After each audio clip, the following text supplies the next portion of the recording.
Andy, my dude, have you heard of the magical website builder known as Squarespace? Ugh, not another Squarespace ad. I feel like every podcast is sponsored by them. Hey, don't knock it till you try it.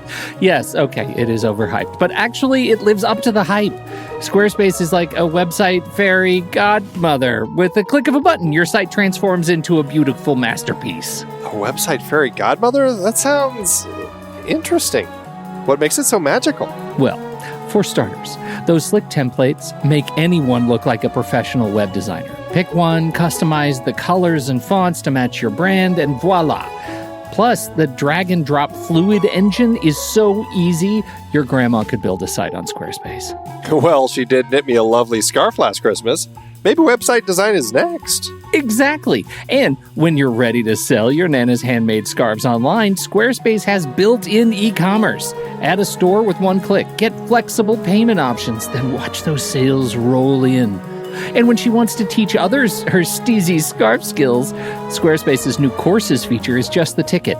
Nana can set up her curriculum and enrollments and payments in a snap and become the next e-knitting influencer. Oh, wow, you really sold me with the grandma angle. Sign me up for that free trial.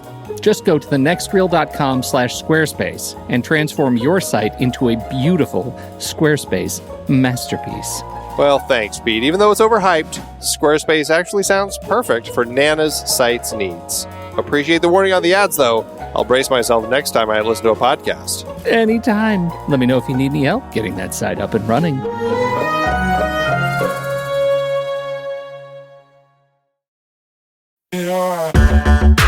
Andy, can you believe we've almost hit 700 episodes of The Next Reel? I know, it's crazy. And with all the other episodes in our family of podcasts, we are well over 1,200 episodes of movie conversation. It's really pretty amazing that we've gotten to have these in-depth movie chats every week for over a decade now. And we couldn't have done it without our loyal community of film fans. Their support over the years has meant so much. For sure. That reminds me, we should give the merch store a shout out. Buying shirts from thenextreel.com/merch is a great way listeners can continue to support the show. Plus, they get to sport our great designs. Absolutely. I think sometimes folks forget we have a variety of shirts, mugs, phone cases, and more available. In fact, a great place to start is with a shirt sporting the Next Reel's logo. We also have that classic Fast Times Spicoli Surf School tee, or the weirdly popular Rusty's European Tour shirt. The one from National Lampoon's European Vacation. Why is that so popular? Search me, but we have sold a ridiculous number of those. I guess there are a lot of Rustys taking trips to Europe? We're always adding new designs based on movies we've covered, like our brand new design for a streetcar named Desire, featuring a streetcar named Desire. So if you want to rep your love of TNR and films, head to thenextreel.com/merch. Every purchase helps us continue to have these weekly in-depth conversations. So visit thenextreel.com/merch today. And as always, thanks for listening and being a part of the Next Reel community. We've got lots more great movie chats coming your way. I'm Pete Wright. And I'm Andy Nelson.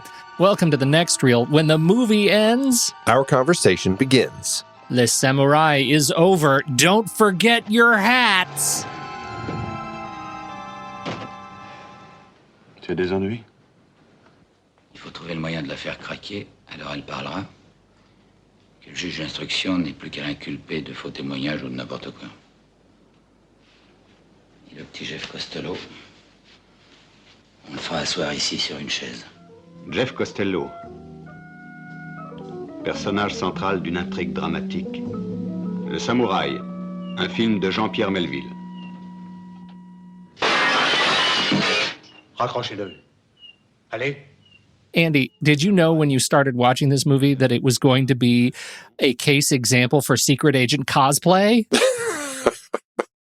This thing is amazing. It really is. I tell you, if there's one person who knows how to wear a trench coat and a fedora, it's Alain Delon. He sure does. He is principal character number one. I loved that. That was so crisp, his raincoat. So crisp. It made me want to go out and buy one. I mean, that's how well it worked. Yeah. Yeah. It really worked. And I don't even live in the rain. So. Oh, had this movie been made as is today, there would be such a dramatic run on trench coat, like raincoats. I'm sure there would have been serious product placement, lots of labels. I'm sure you'd been able to get my first raincoat from like Mattel, and I mean it was perfect. It was perfect in every way. So the question is, now love the idea of Mattel releasing Le Samouraï related. Le Samouraï, my first raincoat. That's right. That's nothing here. If we're not thinking of great products, Andy, what are we doing? That's right. The real question is, does the way Alain Delon wears his raincoat, does it live up to the rest of the movie for you? It absolutely does. This is a movie. I have seen this twice now. I watched it for the first time not too long ago. And I really enjoyed it then, and I definitely enjoyed it now, possibly even a little more so. I think that this film really holds up as a French crime film. In fact, I think I enjoyed it even more the second time around. It has a great tone and vibe, and it's not a complicated story. I think it's fairly straightforward what's going on, but it really is a prime example of the French tapping into examples of American crime films, American films noir, and creating a film that was very much about mood and just kind of the tone of this life and the way that this particular character kind of went about everything that he did. Very much kind of almost like a meditation in silence in a weird way, you know? Really interesting film. It really is a movie that celebrates action and process, I think. And that's a weird thing to celebrate in a movie. But there are films that really that do an exceptional job of highlighting the activities of a principal character. And I was brought back to Girl with the Dragon Tattoo as another one of these movies. And one of the things that we said so much about that was how it made research sexy. Like the whole process of finding photographs and articles and scanning them and taking pictures of them and swiping through them on the computer was such a sexy like centerfold of process orientation. That's what I felt like from this movie. Like it made this guy and his incredible drive to build alibi a sexy endeavor, and I was deeply engaged with it.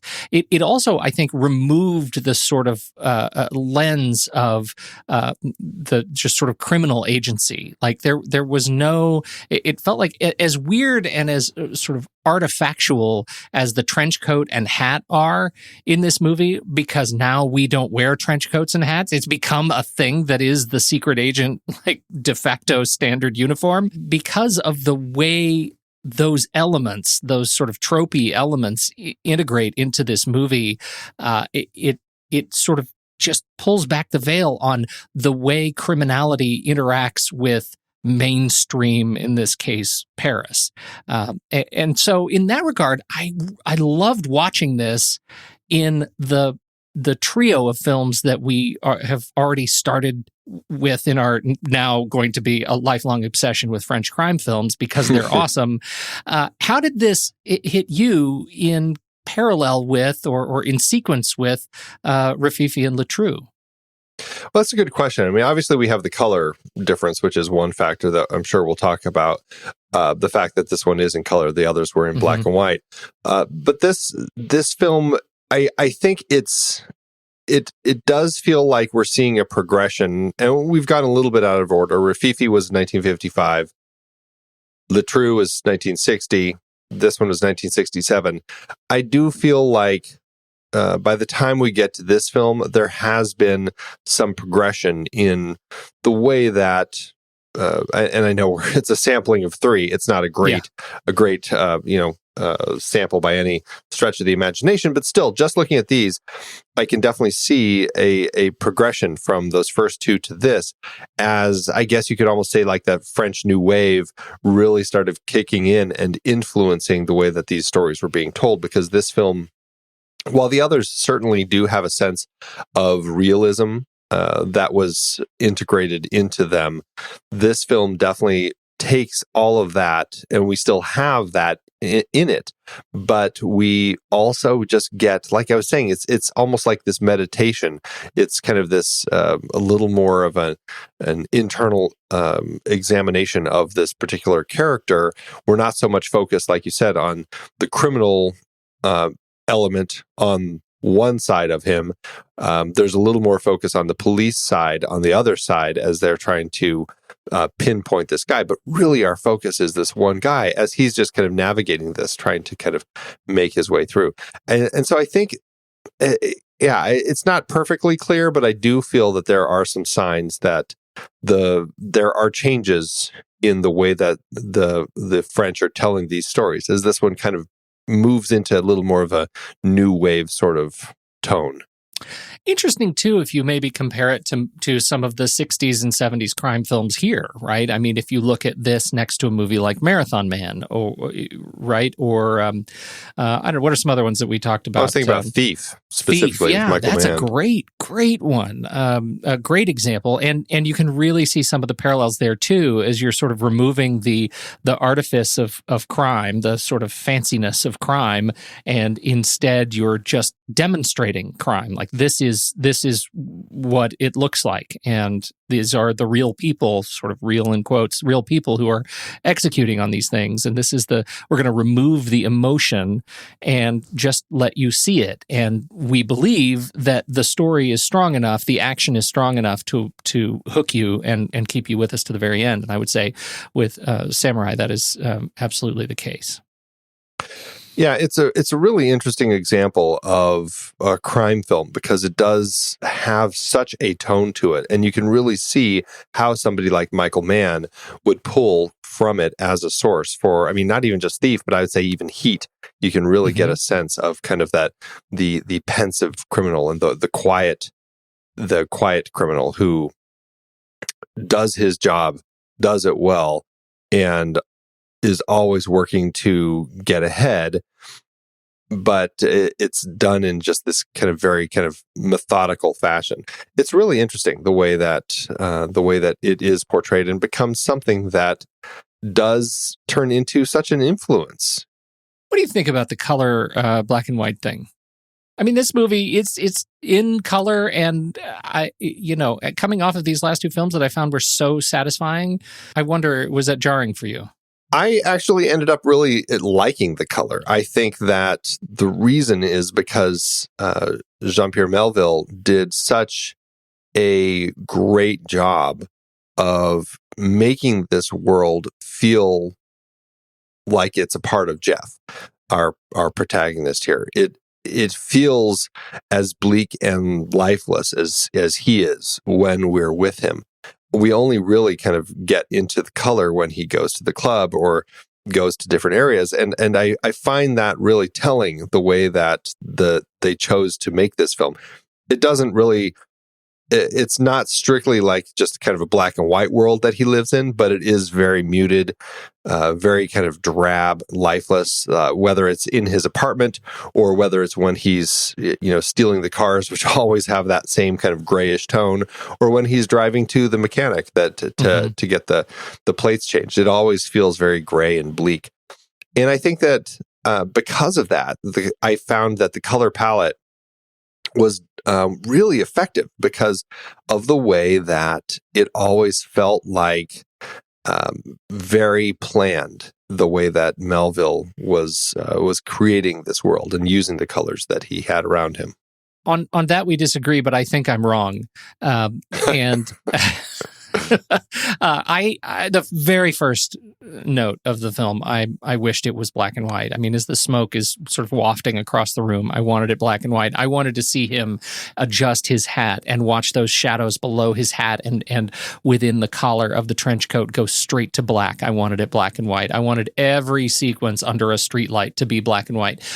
But I also recognize that I'm coming to this film with a sense of nostalgia, and so what I see in my head is not the film that he made, and what I see in my head is a throwback to to these great images, and so I know that that's what I'm bringing to the film. It's the baggage that I carry as I watch this film. It's the sort of cartoon version of the secret agent that's in my head. But I did find myself sort of longing for removing the color even further. Yeah. I definitely can see why it would be nice to have it in black and white.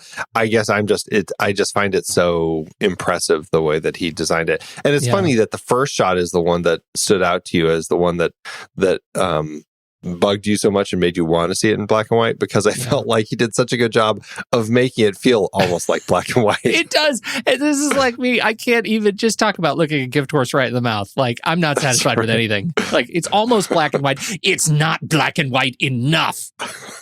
That's right. Oh, God. Just like you. Can we talk about something that is not necessarily related to these highfalutin things, these highfalutin thoughts? Yes.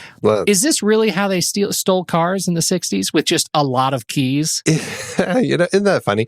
That was amazing. It did make me start thinking, because I'm like, do they really need to make every key different? Or because if you have a key to a Volvo, you're not going around trying every single Volvo you come across. But I guess that's true. But if you did, is there a possibility that your key is going to work in other Volvos? I'm just saying, maybe we're just clueless and we just only interact with the ones that are in our space. And so, odds are that we will never come across one that is actually the same key. Andy, that's amazing. It turns out there are only 17 different keys for Volvos around the world. That's There's right. just 17, and we're just very lucky that nobody's ever thought to try. I will say, I did, when I was in, this is probably high school, my buddy's car, he was having me move it or something because something after school. So I went out to move his car. I hopped in the car, I unlocked it, and I hopped in, and I couldn't get it to start. And I'm like, why won't the car start? And I finally realized it was somebody else's car. It opened the exterior door of the car. His key opened somebody else's door. Luckily, it didn't work in the ignition, or I would have driven off with it. Anyway, so that was great. So things it carries we around learned this from French crime films. That's right, French crime films. You carry around a lot of keys, and you can get in the car. You just have to keep trying them. And I found myself, I don't know about you, but the anxiety that this whole sequence generates as he's trying to get into this car, because not only is he trying each key, the way he's trying it, keeping his head completely straight forward, reaching his right hand down to the seat next to him, taking each key off of the key ring, trying it in the ignition, and when it doesn't work, taking it out, putting it just freely on the seat, and taking it out like the ring is open on the keys. Like these keys could just fall right onto the seat and be loose in the car. And he's driving around with 100 keys and a giant key ring just loose in the car. That's an incredible mess. I was truly, truly anxious during this sequence. And I recognize it's probably not the most anxiety-riddled scene in the film, but it set me on edge. My pulse was quick. That's awesome. Is it? It's very funny. It's very funny. It's interesting because it made me think about kind of the nature of these crime films. And here we had Rififi beforehand with the break-in, and how some countries banned the film because they said it basically is teaching people how to break in to places. And you had the prison escape in Le Trou, which was very realistic. Again, all kind of French New Wave, kind of the realistic way of portraying these things, documentary style. And then going to Michael Mann's Thief, and how meticulous that was, and how they actually had a real thief train the actors to kind of do break-ins and break into safes. And I thought that was a really interesting thing to see here, that we're having, again, another example. And I don't know if it's accurate or not, but it seemed like, hey, why not? It was something that felt kind of accurate, the way that Delon goes about performing that scene. There is a challenge that I have with the film. And I think I think it's one that we've aged out of. That when this film was released, it was totally appropriate and believable for this particular thing to happen. And today, this thing happens, and I look at it with a side eye. Like, I think it's possible that the whole thing could fall apart. And I'm curious what you think about this. What is this thing? He commits the crime. And of course, everybody's wearing trench coats and hats these days. He commits the crime. He's brought in for questioning. It's a whole usual suspects kind of a gambit. And he's brought in, he puts him in the lineup, step forward, say some things, go away. Yes, number 3, no, number 3. And there is, sort of plausible reason to believe that he's going to get off because, they don't have a 100%, united front of all the witnesses. Some witnesses say it's not him. When the police initially picked him up, right, he committed the thing and was seen in his trench coat and hat. But when the police picked him up at this after-hours gambling room, his hat and coat were just piled on the bed. What if he had left his hat and coat at the gambling room? Like, what if he just said, that's not mine, and walked out in his suit, and he now doesn't have a hat and coat? He was seen by everybody in the hat and coat. If he's then seen again without the hat and coat, doesn't his entire thing fall apart? Like, I really struggled with that. I don't think I worried too much about it. One, because it was an era where everybody was wearing hats and coats, and I felt like it might have been more strange for him to not take a hat and coat when he left. The police might have found that to be more suspicious, or it could have raised more alarms. Just if they had to ask, or somebody accidentally said, "Hey, don't forget your stuff." So it could have created a bigger issue as opposed to just taking it. It seems like a guy who is so fanatical and about creating alibis and making sure that everything is so tight might have thought about the hat and coat thing, because many sequences in this movie, particularly in the police station, hinge upon the hat and coat. Having all of these guys stand in a room, all of the potential, all of the accused in the room, the usual suspects, and having them switch hats and coats. Like that in the context of this movie is a fascinating scene, and watching the witness say, no, it was that guy, but with that hat and that coat. And it turns out he's putting together the puzzle of the actual suspect that we're talking about. Right, I mean, that I thought was great. It was great. And yet I was like shouting, burn the coat, like burn the hat. For tonight, maybe you just not be a guy who wears a hat. Come on. Like it felt like the foundation of the defense of this movie is built on something that to me was flimsy. There were things that he did periodically in the film. And honestly, I feel like some of it might be just the way, we have this idea of this criminal who has this identity, and he sticks with his identity through thick and thin, no matter regardless. And I feel like that is really kind of what my takeaway is with all of this, is that that's who he is. He's not going to leave it behind. It's like Superman who shows up without a cape, but everything else. Yeah, like that makes no sense. Makes no sense. All right. But at the same time, I mean, he does other things that, you could say, well, that's perplexing. Why did he do that?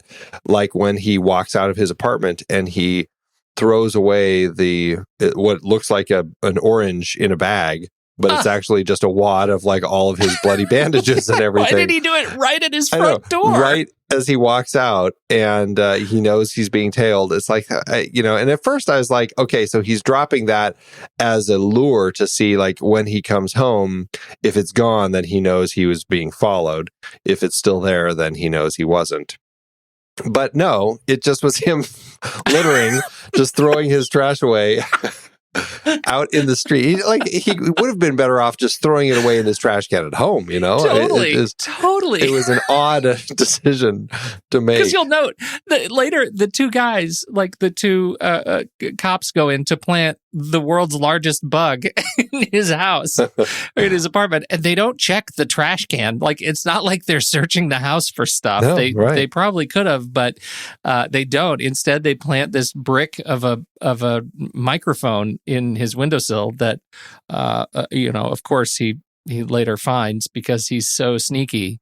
And so because he's got the alarm bird. Because he has the alarm bird. Exactly. The bird. Like the fact that his like sixth sense is a bird that loses a little bit of its fleece. Like that is that's like alpha level spy stuff right there. I've never seen that before.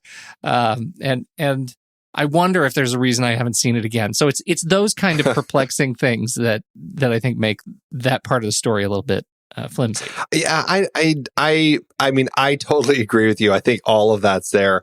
I just don't know if I would say it's flimsy. I just think it is an element of him as this lone wolf warrior, and it's just the way he operates. Whether it's going to get him into trouble or not, he's just going to kind of stick with it.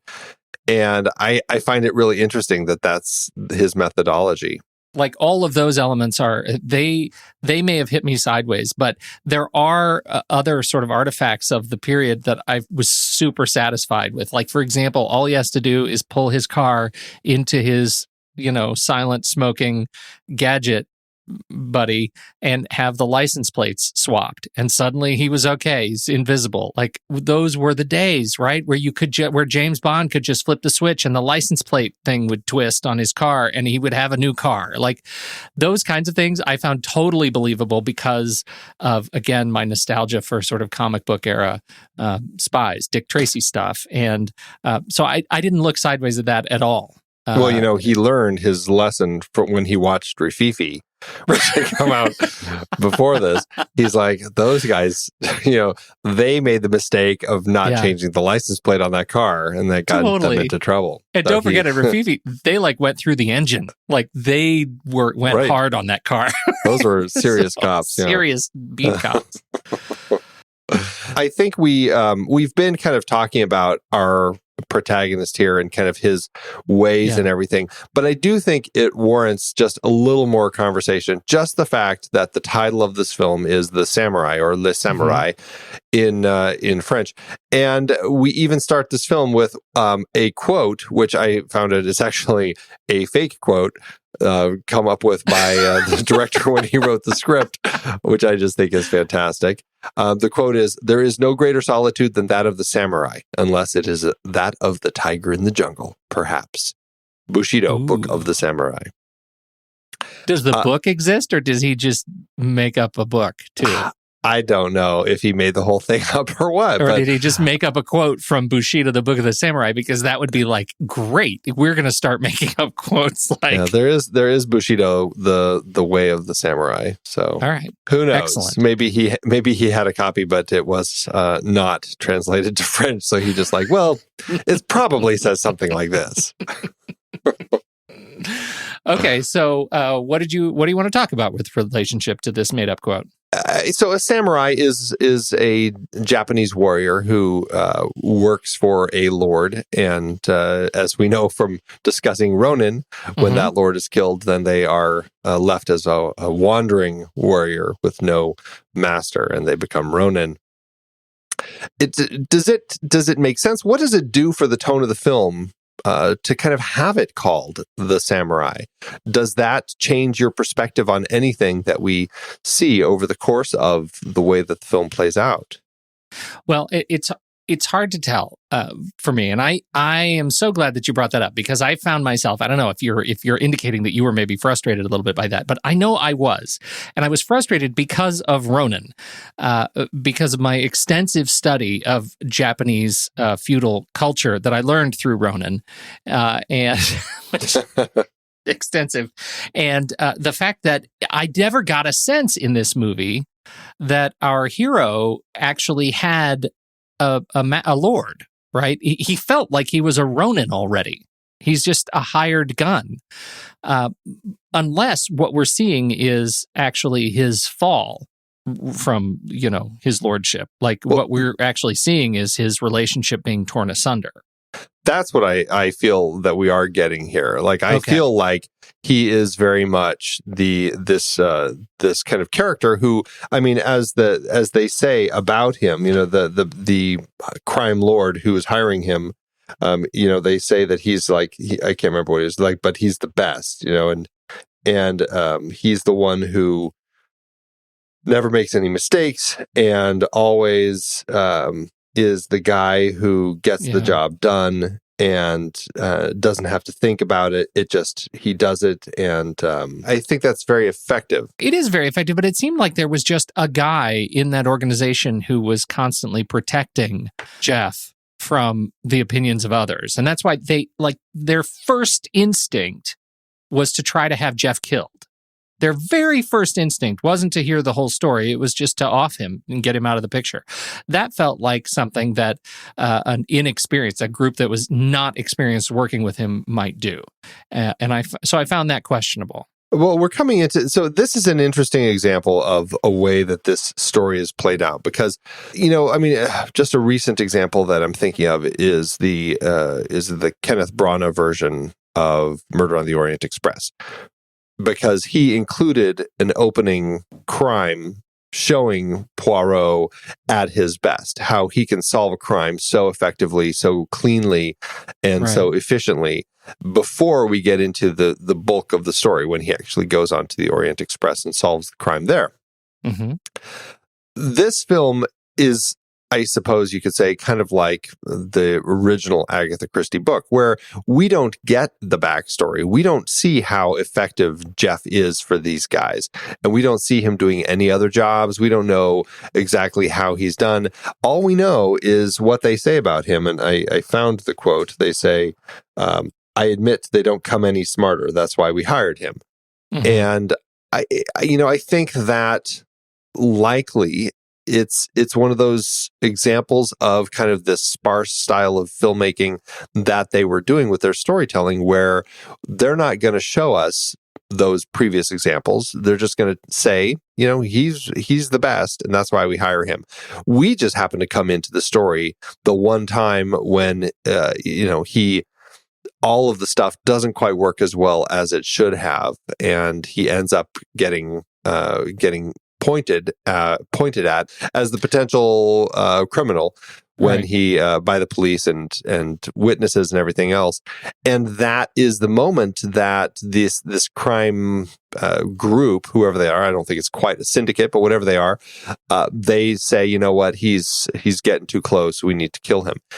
And I think part of that also is the fact that there was this connection, which we haven't even talked about, between Jef and this pianist, Valerie, who she walks in and after he's killed the first person that he's gone to kill, the club owner, she walks in there, but there's this connection there. They kind of, there's a connection, and when she is brought in to point out the witnesses, she says it wasn't him, and there's this kind of it seems like a draw between these two characters. Later, we learn that the house that she's in is the owner, is the head of this crime organization, and maybe that's why all of this is happening, is because there was this actual connection between, the lady of the crime lord and Jef. And it's hard to say, but that's what I think I like about this story, is that it doesn't just make it so clean for you. I think there's a little more of this different ways you can kind of look at some of the stuff happening in here. I sort of, at some one point, you sort of wish that Tim Curry would show up and say, or this is what really happened. Because you're right. And they trust the audience a lot to sort of make your own level guesses at what's going on. By the end, my note was, okay, so the samurai sacrifices himself to save this new woman in the bar, knowing that he is being watched and would be shot if he was seen with a weapon. So he pulls out a weapon, but he doesn't have it loaded. He's really just committing death by cop or thug. right? It's like his act of harikiri right there, right? Yeah, right. This is his act of harikiri. Right. And so, but everything by then I'm having to qualify with, am I reading that right? Like, does that make sense? It does to me. That's certainly how I read it. I thought it was a pretty powerful ending to his life and career. But by that third act, you're trying to piece together the whole sort of relationship that goes from being very straightforward to quite political and emotional, I think, pretty quickly. Yeah, but I don't think it's confusing in a way that lessens the film. I think I totally agree. Yes, I think it puts a lot of different puzzle pieces out there for us, the audience, to kind of have to figure out.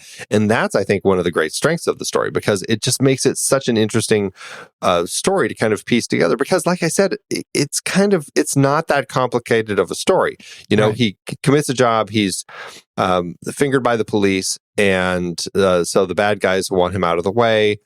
But they want him to do this other job first, and that's pretty much the story. It's not super complicated. It's in these little emotional connections that some of these people have. And well, that's what I mean. Like, that's so interesting too, because the way Delon plays it, we've already made the case that he's extracting so much emotion from the portrayal of this character of Jef, and yet why then, or what sort of a fascinating hat trick is it that he is able to make us feel the way we feel by the end of the movie for a guy who demonstrably doesn't feel through much of the movie?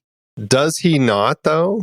Or is it just him closing himself off? I feel like there is a connection that he feels with Valerie. Like, I feel like there is a draw there. I feel like I'm reading it even in Delon's very quiet performance. I feel like I can get this sense of him having this connection with her.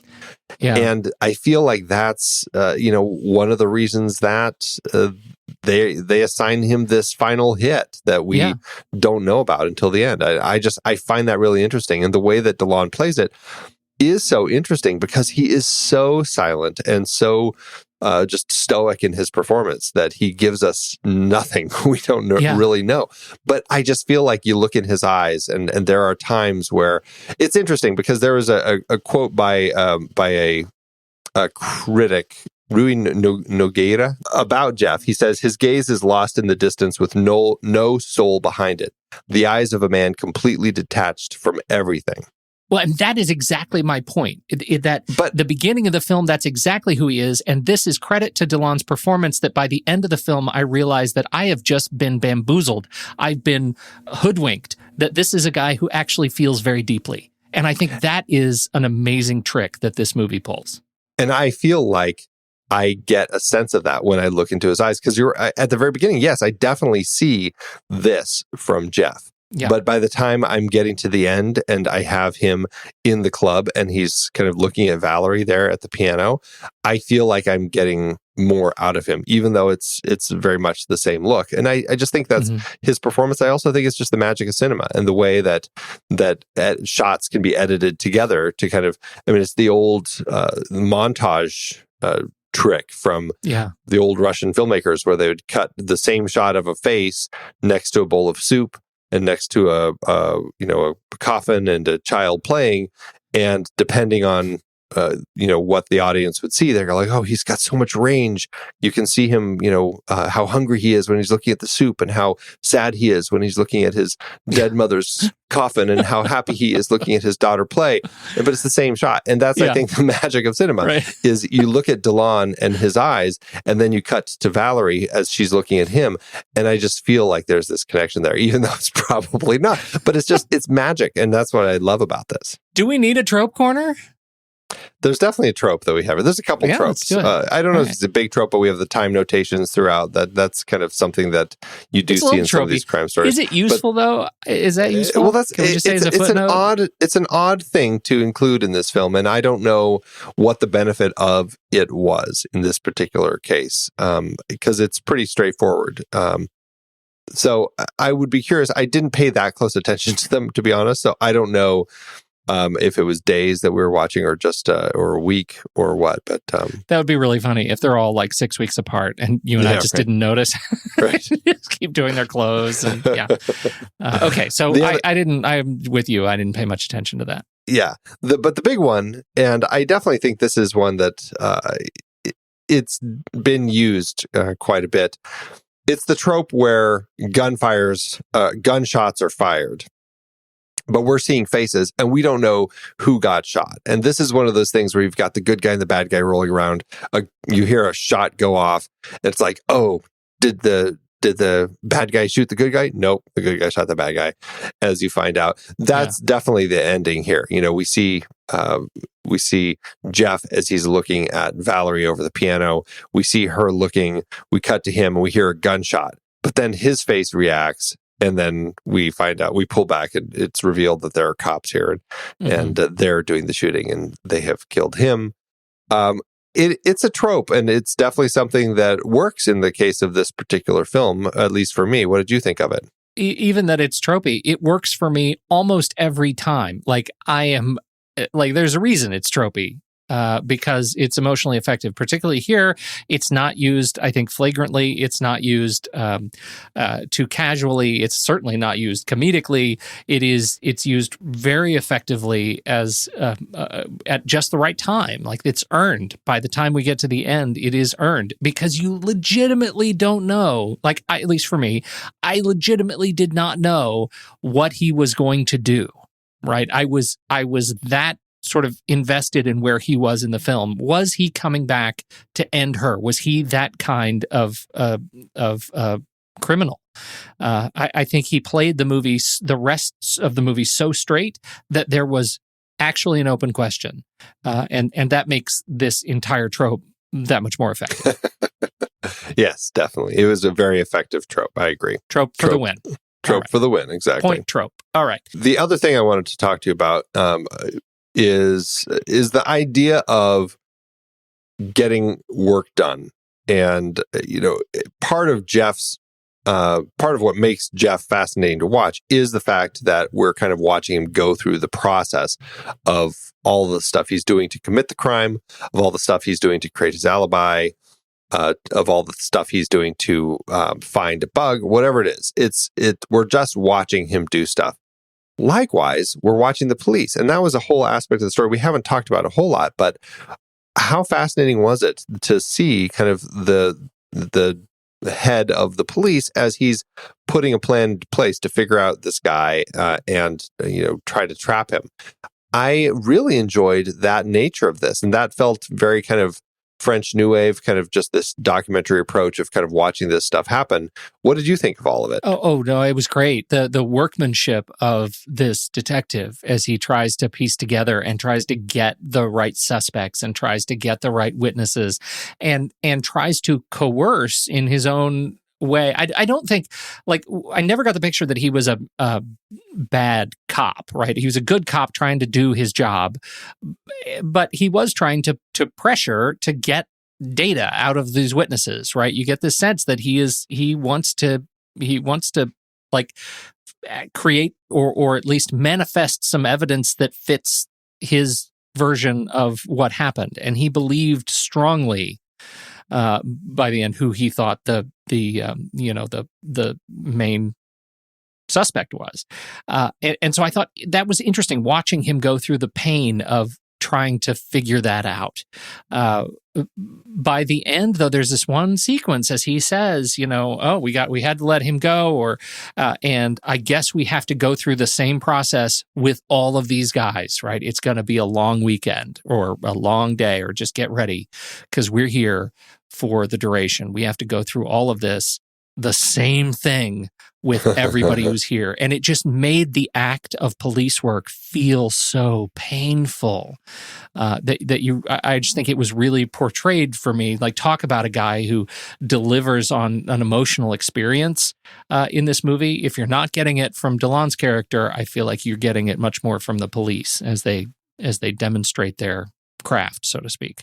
And that was Francois Perrier, who was the superintendent. I just thought he did a great job playing that character. I did too. Yeah.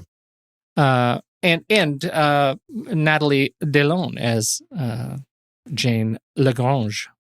Right, as the woman that he would use for his alibis, which was, a great scene, especially when the police are confronting her and she pretty much tells them to take a hike, Jack.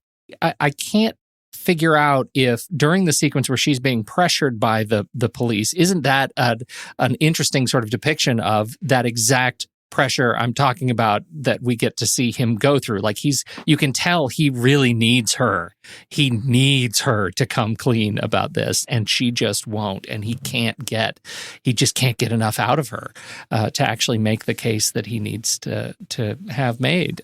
So I thought that was a terrific scene, and she was just great in it, being able to sort of showcase the life that she leads and maintain her composure. And Kathy Rosier, she is the pianist, and she was another great addition to the film that I just thought her presence worked really nicely. And she performed really well. She definitely had kind of that 60s jazz singer vibe. I like her. She had fake piano playing shoulders. Did you notice as she's not playing the piano, like her shoulders kind of bop to the chords? I thought that was really fun. That's great. So it was great. Jean-Pierre Melville, have you seen much of his work? I'm not sure. I have seen very little of his work, but shortly after this, he will do Le Cercle Rouge, the Red Circle, which I have seen. He also did Army of Shadows, Un Flic. He did Les Doulots, Leon Morin Priest. He did Bob Le Flambour.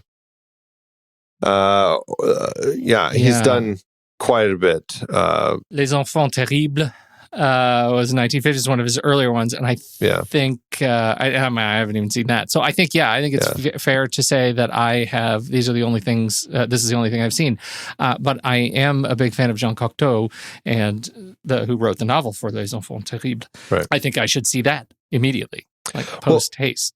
Yeah, and Melville is definitely a director to explore. I mean, very much kind of the a father of the French New Wave. He was definitely around for it. Mm-hmm. And he is a filmmaker who, with the films that he made, has been very influential in, just Asian cinema. You look at what John Woo does, and is very influential with that. In other European cinema, over here in America, we've already talked about Michael Mann, but Walter Hill, certainly, you see a lot of kind of Jeff's character in The Driver, and so I feel like that's something that you get out of Melville, and this film is how these other filmmakers have kind of used his sensibilities to kind of pull into their own. I mean, John Woo's The Killer is very much inspired by this particular story. I mean, so much so that the plot feels very similar. And Chow Yun-fat's character is named Jeff. So I think there's a lot of that in here. But I mean, Jim Jarmusch has been influenced by him. Johnny To, George Clooney's film The American was kind of said to be influenced by this. Drive, another one we talked about on the show here. It very much is, this story and Jean-Pierre Melville are very influential. I am just going through the list of plot synopses, and I think I sense a series. I'm ready to watch Le Deuxième Soufflet right now. It looks incredible. Lots of stuff probably worth talking about. Holy cow! Yeah. And he's worked with his DP on quite a bit of them. I'm not sure. I'm going to try with the DP's name. Henri, I got that part. Yeah, he is. Talk about a guy who has some creds, 116 credits, and he's behind The Island, 1980, which is a big guilty pleasure for yours truly. Oh, really? Oh, yes. When's the last time you've experienced The Island? Oh, geez, a very long time ago. Oh, my goodness. Oh, my goodness. Yeah. No, I think that Henri has worked with a lot of the French New Wave directors, Francois Truffaut, Claude Chabrol, René Clement, Melville, Louis Malle, And I think that he clearly is a cinematographer who's kind of tapped into what they're looking for, and with the way that these stories are being told, the natural light, just the capturing these locations in such beautiful kind of monotone looks. I think that he just did a fantastic job here composing everything. And some really interesting shots too. I would give credit to Henri and Jean-Pierre Melville. Like, I thought it was really interesting when Jef is confronting the I don't know, the representative of the crime syndicate on the bridge of the train station. And just as they both pull their guns on each other, all of a sudden we're watching from inside a train, like in a long shot, as these two are going at it.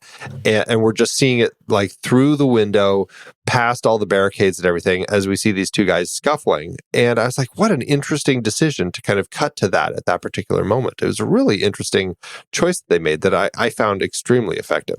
There's some interesting stuff going on in the very first shot and the very last shot. Do you, and I'm not sure what it is. It's almost like we're making a transition from a still to motion or through a window of some sort. And it feels like the entire texture of the shot changes in the middle of the shot. And I don't know how else to describe it. But I found it incredibly compelling, especially as the smoke kind of comes in. And that is where you realize, I think, oh my God, he has somehow managed to hide a human in bed right in front of me that I had no idea was there. It almost feels like, what was it? It was just recently. It was the one, oh my gosh, I just watched it. Who did Midsommar? The director, Midsommar. Another one of his films. Ari Aster. He did the Hereditary. He does this crazy trick with the dioramas and the like miniatures, and he goes in and suddenly you're in the room. It's an incredibly effective tool, and that's what this felt like to me, was that we are changing scope somehow. We're changing scale, and I think it was a really neat effect. Intentional or not, I don't know. The first shot, that was something that I like rewound and watched several times, because it did feel like almost like a Vertigo shot or something. Yes. Like it felt like there was this slight kind of shifting within the shot. And I'm like, what is going on here? I couldn't quite tell. And I'm like, oh, I think maybe they're doing a little bit of that Vertigo movement in here, where it's kind of that dolly in, zoom out at the same time or something. It was really interesting. And I don't know, maybe they weren't, but it had something going on. Also, I did want to talk about the sound design in that shot, because we hear a kind of that bird tweeting. But again, just like we don't know there's a person there, I didn't know there's a bird cage there. And so the sound design is like, what is this like? Is there a little squeaky thing happening? What am I hearing here? And it's not until we cut in later that I go, oh, it's a bird cage. And we've been listening to a bird for all these minutes that we've been staring at this shot. And that definitely made me think that Tarantino used that kind of sound design as a little bit of an homage in Kill Bill Volume 1 in that snowy garden when you hear the water feature. And it's, not for quite a while before you actually get that reveal of what it actually is. Okay, what do you think of the music? There's some lovely stuff going on in the score from François de Roubaix. I enjoyed it. I felt it very much felt like a Henry Mancini 60s spy film sort of vibe. I thought it worked very well in context of the time. And if anything, I would say the music works really well for kind of that vibe. But in a film that is so still and so pulled back, sometimes we might be better off not having quite as much. But still, I enjoyed it for what it was. I think my challenge with the score, and I do love it, I think it's a great use of music. I think my challenge is that we just came off of, this heist movie, right, where we have these long stretches of natural sound and silence and texture of this sort of world that we're living in. And I found that so powerful. And there were periods, I agree, where I felt like there's too much music going on. I just want to hear him dress his wounds, right? I want to hear what's going on in his apartment. Give me the bird in the background and shut everything else off. It's mysterious enough. It is mysterious enough as it is. And possibly layering the score was too much in some of those sequences. Some of the other sequences, though, it's incredibly intense and fun and exhilarating, and I think it matches with the driving sequences quite well, although the rear projection is terrible. Otherwise, I think it's really well architected soundscape. Yeah, definitely. How did it do at award season? Not much. I was kind of surprised. It had one win, 2 other nominations, all at the same place. It was at the Faroe Island Film Festival, which, from what I can tell, is a set of islands off the coast of Denmark. Alain Delon won the Best Actor. It's the Golden Train Award is the name of the award there at the Faroe Island Film Festival. So he won Best Actor, and then the film itself was nominated for Best Film, but lost to Samurai Rebellion, which I haven't seen, but now I'm curious about. And also, Alain Delon was nominated for the Actor Award for Best Actor. So there's a few different acting awards, which I think is interesting. He lost the Audience Award to Warren Beatty in Bonnie and Clyde. So it's interesting. He won the Golden Train Award for Best Actor, which I guess is the membership of the Academy for the particular festival, but lost the Audience Award. So there you go. Those are the awards for this one. Now, I know you've had a rough run in terms of the budget and money related to these old French crime films, Andy, but did you find anything for how this thing did at the box office? Well, like you said, it is tough finding any information for these old French films. For this film, I could not find any budget info. I did find that it earned $1.2 million in France, but I'm not sure if that's adjusted for inflation, if it's in francs. I don't know. No idea. This movie did open in France October 25th, 1967, and it did not have a U.S. release except in New York on July 12th, 1972. And this is interesting because of the success of The Godfather. They released this as The Godson. When they released it in the United States. They released it opposite the Disney Kurt Russell film Now You See Him, Now You Don't, the Burt Reynolds comedy Fuzz, Clint Eastwood's Joe Kidd, and the Western The Wrath of God. Luckily, people have realized how great this film is, and it has done a good job of finding its audience, even if I can't find all the information to prove it. Who is the godson in this movie? Yeah, right? Like that doesn't make any sense. This was back in the day when they would just name a movie just to trick people into going to watch it. Yeah. Well, The Godson. Oh, it must be a sequel to The Godfather. Oh, well, it's like at a time when they didn't have, well, I guess they had, The Godfather is the one that had the wasn't it like the first film that had a number in its sequel, The Godfather Part 2? Yeah, right. Yeah, before that it was all like The Thin Man, Return of the Thin Man, The Thin Man Lives, or whatever they all are. Well, I hear 2001 was released in France as like Jedi Saber Duel. Right. All right, Andy. Well, this was fun. This was fun, and it was a great series, and it's a heck of a movie to end our brief foray into French crime cinema. But now we have to do the thing we have to do, and that is we have to rank it. Let's do it. Head over to flickchart.com/thenextreel. You'll catch the list of all of the movies that we've ever talked about on this very show. If you swipe in your show notes and tap the word Flickchart, you'll go straight to this movie where you can add it to your catalog and see how it stands up against ours. First up, Le Samouraï or Videodrome. I'm going to say Le Samouraï. Yeah, okay. Le Samouraï. Le Samouraï or All of Me. I'm going to say Le Samouraï. Yeah, Le Samouraï. Le Samouraï or Scott Pilgrim versus the World. Scott Pilgrim versus the World. I will say Scott Pilgrim. Le Samouraï or LA Confidential. LA Confidential. Le Samouraï or Creed 2. Creed 2. I sure like me some of that Creed 2. I will say Creed 2 as well. Le Samouraï or Live Free or Die Hard. Live Free or Die Hard. Yeah. This is where I acknowledge Le Samouraï is probably the better movie, but boy, do I love me some Live Free or Die Hard. Le Samouraï or Seven Samurai. Seven Samurai. I will say Seven Samurai as well. Le Samouraï or Rocky Balboa. Rocky Balboa. I will say Le Samouraï. Hurting bombs, Andy. Yeah. Wow. Here we go. This French crime thing is really revealed the divergence in the force for us. What's funny is this film has so far taken the exact path that Rififi took last week. We'll see where we go here. All right, ready? Right. Yeah. 1, 2, 3. Scissors. Look at that. Yeah. You're on your streak now. The Samurai or Raise the Red Lantern? I'll say Raise the Red Lantern. Yeah.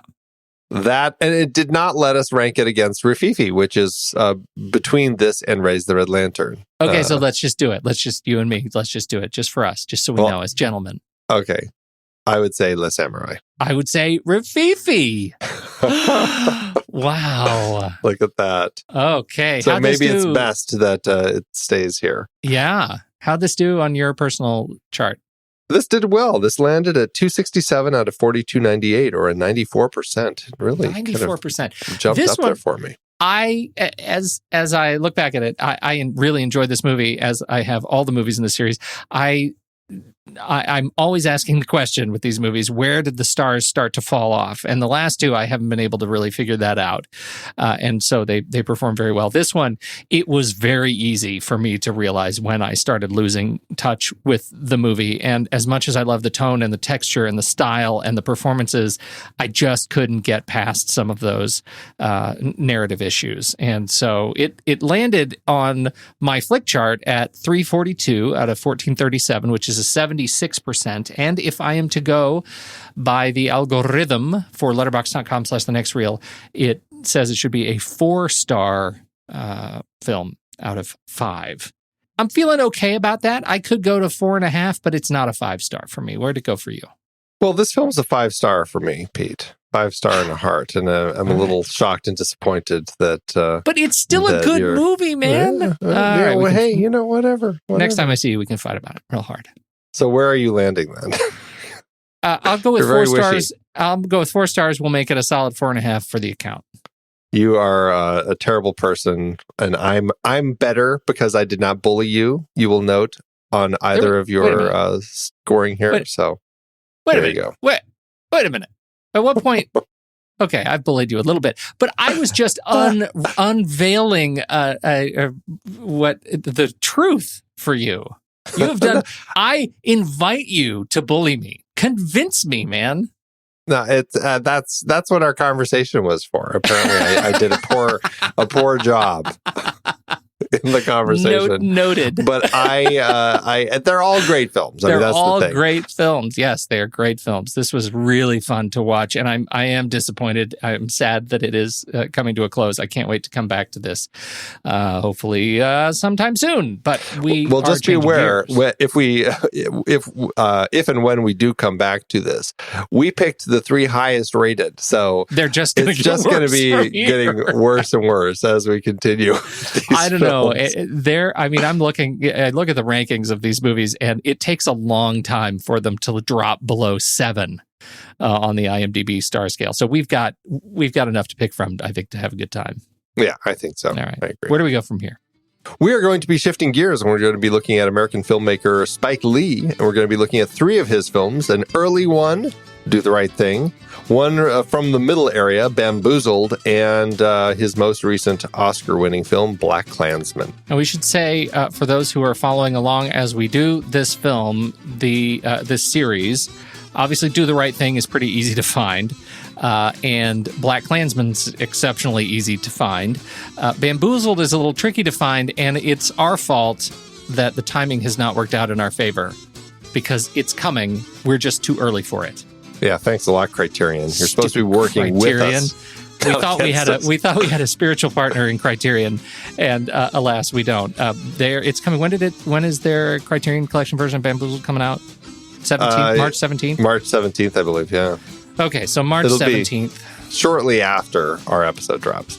That's right. So our episode actually drops on the 19th of March. So it'll be out by the time, but you won't be able to get it as you're listening to this film here on the 5th of March. You're out of time. So just a couple more days. When the movie ends, our conversation begins.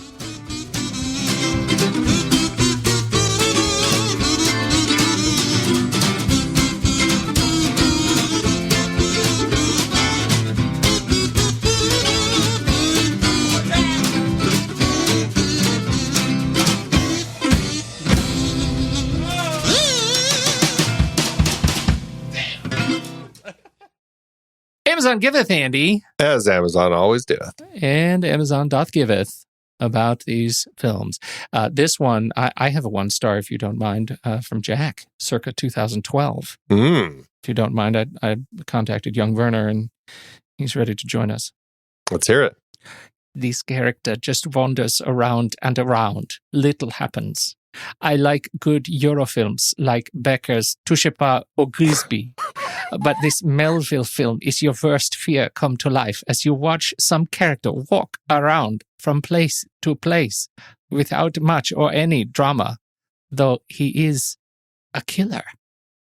It's slow even for a Eurofilm. 1 star. I think he's just got back from Poland, and so his accent is drifting. It's a little bit. It's a little Polish. It's going to hang out with Schwarzenegger a little. It is. That's what it is. What do you got?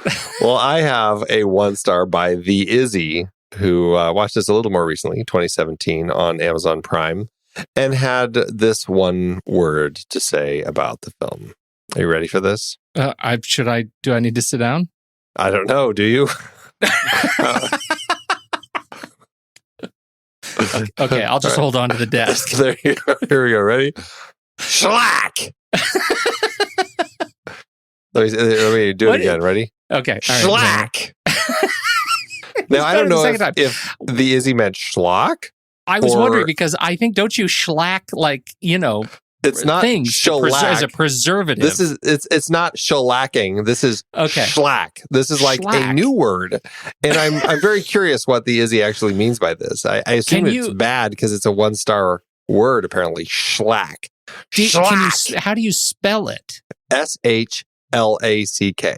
That is fascinating. I have no definition for schlack. I think we've got a new word. Maybe it's a something. It's a shack for bad movies. Something lock. Send it to It's a lock schlack. It's the lock shack. It's the schlack. I don't know.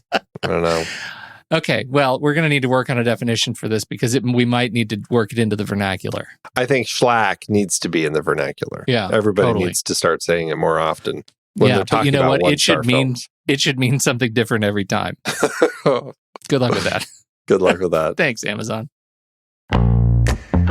It's hard to believe we have been having in-depth weekly conversations about movies since 2011. Oh, you're telling me. Producing this show week after week is so much fun, but it does require a ton of work behind the scenes.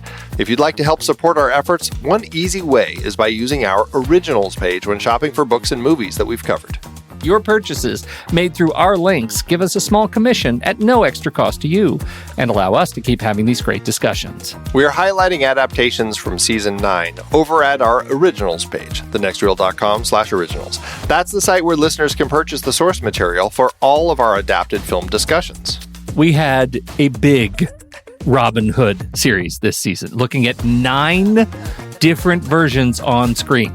Many were likely adapted from Howard Pyle's The Merry Adventures of Robin Hood, including Douglas Fairbanks in Robin Hood, The Adventures of Robin Hood, Disney's Robin Hood Prince of Thieves, and the 1991 Robin Hood, and Ridley Scott's Robin Hood. Robin and Marian was specifically based on the ballad The Jest of Robin Hood. And we really don't have too much to say about Robin and the Seven Hoods. We talked Dead Ringers for our David Cronenberg series adapted from Barry Wood and Jack Geislin's novel Twins. Have you checked out that show? I haven't, but I've heard great things. 2 comedies from our Steve Martin series were adaptations, Pennies from Heaven from the BBC series, and The Lonely Guy from the book by Bruce J. Friedman. The Best Little Whorehouse in Texas was part of our Colin Higgins series, adapted from the Broadway musical. Spike Lee brought us Black Klansman from Ron Stallworth's memoir. And we looked at a trio of John le Carré adaptations, The Spy Who Came In From the Cold, The Little Drummer Girl, and Tinker Tailor Soldier Spy. Plus, all 3 movies in our Agnieszka Holland series were based on books, Europa, In Darkness, and Spore. La Cage aux Folles and its remake The Birdcage both came from Jean Poiret's original play. We also talked about Arsenic and Old Lace and Charade in our Cary Grant series. All of these were based on other material, and it is all available on our Originals page, thenextreel.com/originals. Every book purchased supports the podcast. Get the full list of adaptations we've covered and start your next read today at thenextreel.com/originals.